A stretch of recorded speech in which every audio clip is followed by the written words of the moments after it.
I taught my daughter a secret signal 2 years ago. Today, that signal saved her life. My hands are still shaking while I write this.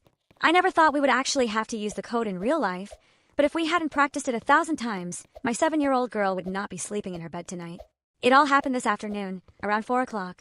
We went to the biggest mall in the city to buy winter clothes. If you have kids, you know how hard it is to keep them still in such a crowded place. There were hundreds of people walking back and forth. The noise was unbearable. We walked into a department store. My daughter, let's call her Sophia, was less than 6 feet away from me, looking at some toys on a bottom shelf. I turned my back, literally, for 3 seconds to check the price tag on a jacket. Only 3 seconds. When I looked back, she was gone. That cold feeling that runs down your spine when you are a parent and you can't see your child hit me immediately. I whipped my head around frantically. Left, right, nothing. Then about 30 feet away, near the store exit, I saw Sophia's pink jacket. But she wasn't alone. An older woman, dressed very elegantly and with a kind smile, was holding her hand.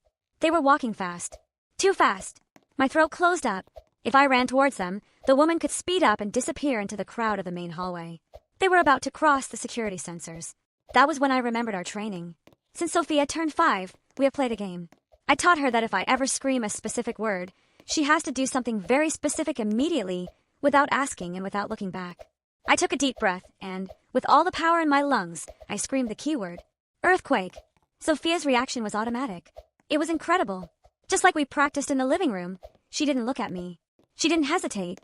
She simply dropped to the floor with all her weight, becoming an immovable lump. She went dead weight. Then, she wrapped her arms and legs around the stranger's legs and started screaming at the top of her lungs. That's not my mom. That is not my mom.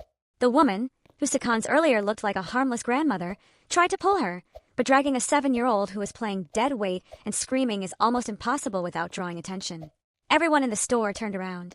The silence was total for a second, and then 10 people surrounded the woman. I ran those 30 feet like I was an Olympic athlete. When I arrived, I grabbed my daughter, and the woman tried to let go, saying the girl was lost and she only wanted to help. But mall security arrived in 2 minutes. They checked the cameras. The video clearly showed the woman approaching Sophia, whispering something, grabbing her hand tight, and dragging her toward the exit exactly when I looked at the jacket. The police told me later that the woman had a record in 2 different states. Tonight, while I was tucking Sophia in, she looked at me and asked if she did it right. I told her she did it perfectly. She saved her own life because she listened. Please, if you have kids, invent a keyword. Practice the dead weight technique. Make it a fun game. I hope you never have to use it, but today, that word is the only reason my world hasn't collapsed.